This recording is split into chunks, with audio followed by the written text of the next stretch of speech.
Hello मेरे प्यारे दोस्तों आज की कहानी।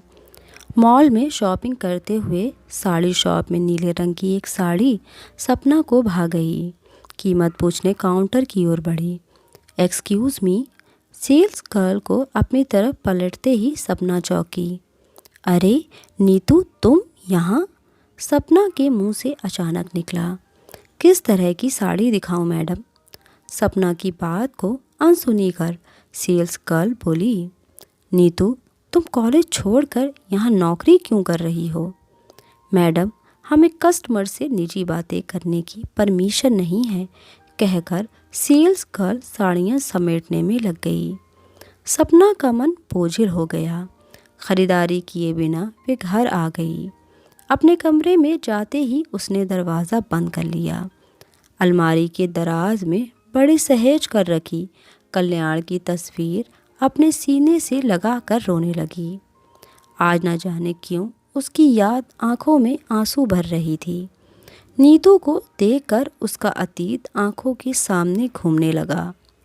4 साल पहले सपना की शादी कल्याण से हुई थी।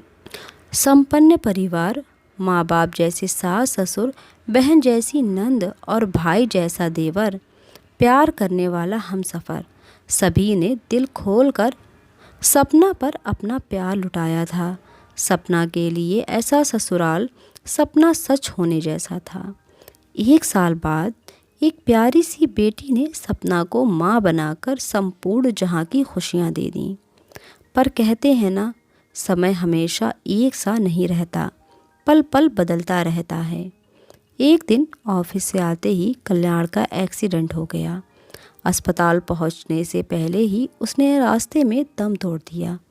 कल्याण की मृत्यु के बाद सपना सोचने समझने की स्थिति में नहीं थी। मम्मी पापा, भाई भाभी ने सपना को विश्वास दिलाया कि उसे अब वहाँ नहीं रहना चाहिए। पता नहीं वे उसके और पीहू के साथ कल्याण के जाने के बाद कैसा सलूक करेंगे। और सपना बिना सोचे समझे अपना ससुराल छोड़कर उनके साथ चली आई थी, इस बात से अनजान कि उसकी फ़िक्र से ज़्यादा उनको बीमा से मिलने वाली रकम का लालच था। सपना की सास उमा जी ने बहुत अनुनय विनय करते हुए कहा था, मत जाओ सपना, ये तुम्हारा घर है, इस घर पर तुम्हारा अधिकार है। उनकी आंसू से भरी आंखें अभी भी भूल नहीं पाई थी सपना। अपने आंसू पोंछते हुए सपना ने नीतू से मिलने का फैसला किया। जब सुबह बेसब्री से इंतज़ार हो तो रात कई गुना लंबी लगने लगती है। सपना भी सुबह के इंतज़ार में करवटें बदलती रही। अगले दिन समय से पहले ही सपना नीतू के मॉल के पास खड़ी थी। बहुत जिद करने पर नीतू उसके साथ बात करने के लिए राज़ी हुई। सपना नीतू को पास के कैफ़े शॉप में ले गई। नीतू, तुम्हें मॉल में सेल्स गर्ल की नौकर करने की क्या ज़रूरत पड़ी? कैफ़े में बैठते ही सपना ने पूछा। भाभी, घर का खर्च चलाना मुश्किल हो रहा था। भैया के जाने के बाद पापा उदास रहने लगे। माँ अक्सर बीमार रहती हैं। उनके इलाज और दवाइयों में हर महीने पापा की पेंशन का आधा पैसा खर्च हो जाता है। कमल भैया की इंजीनियरिंग का आखिरी साल है। उनके कॉलेज की फ़ीस भी देनी पड़ती है। भैया ने पढ़ाई पूरी कर ली तो पूरे परिवार का सहारा बन जाएंगे, इसलिए उनका कोर्स पूरा करना ज़रूरी है। तब तक घर खर्च चलाने के लिए प्राइवेट कॉलेज के साथ साथ मैं नौकरी करती हूँ। इतना सब हो गया और तुम लोगों ने मुझे बताया तक नहीं, एकदम से पराया कर दिया मुझे। सपना की आंखें डबडबा आई थीं। पराया तो आपने कर दिया था भाभी। भैया के जाने के बाद आप हमें भूल गईं और जैसे ही आप घर छोड़ कर गईं, माँ ने बिस्तर पकड़ लिया। हमेशा कहती हैं, मैंने सपना को बेटी समझा था और उसने तो कल्याण के बाद पलट कर देखा भी नहीं। पीहू को बहुत याद करती हैं। कई बार तो पीहू को मिलने की ज़िद करती हैं, पर पापा हर बार मना कर देते हैं। लेकिन मैं जानती हूँ माँ आप दोनों से मिलने के लिए तरसती हैं। नीतू से बातें करके सपना देर से घर पहुँची।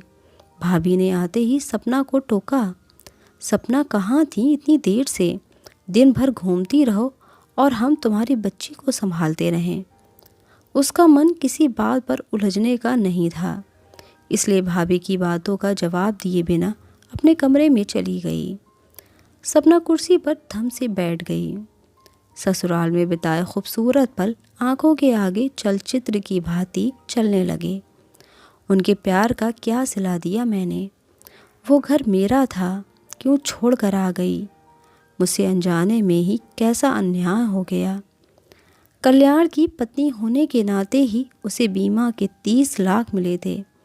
उसी के स्थान पर नौकरी मिली थी और मैं सारे बंधन तोड़कर उनको मझधार में छोड़कर चली आई। बिना स्वार्थ के ससुराल में प्यार मिला और मायके में सभी ने पैसे के लिए प्यार का दिखावा किया। यहाँ भाई और भाभी का बर्ताव उसके मन को आहत करता रहा। जब तक वे सपना से पैसे मांगते रहते, उसने पैसे दे दिए तो सम्मान, नहीं तो बात बात पर चली कुटी सुनाते। सपना का मन उससे प्रश्न करता और मन ही उत्तर भी सुझा देता। एक सप्ताह बाद जब सपना रोज़ की तरह सुबह तैयार हुई, लेकिन इस बार उसकी गोद में पीहू और हाथ में अटैची थी। सपना कहाँ जा रही हो? माँ ने पूछा। अपने घर, उन लोगों को इस समय मेरी आवश्यकता है, सपना ने दृढ़ता से कहा। वहाँ अब तुम्हें कोई नहीं अपनाएगा सपना, वो लोग तुम्हें नौकरानी बना देंगे। हमें तुम्हारी चिंता है, इसलिए बोल रही हूँ। भाभी ने शहद में लपेटे शब्द बोले। भाभी, अपने घर में काम करने से कोई नौकरानी तो नहीं बन जाता। मैं उनके पैरों में पड़कर अपनी गलती की माफ़ी मांगूंगी। यहाँ किसी मेरी और मेरी बेटी की कितनी चिंता है मैं अच्छे से जानती हूँ। पर बेटा, सपना की माँ बोली। नहीं माँ, अब मैं रुकने वाली नहीं। सपना ने सभी से गले मिलकर विदा ली और चल पड़ी अपने कर्तव्य पथ की ओर। दोस्तों, अगर आपको ये कहानी पसंद आई हो तो प्लीज़ वीडियो को लाइक कर दीजिएगा और चैनल को ज़रूर सब्सक्राइब कीजिएगा। Thanks for watching.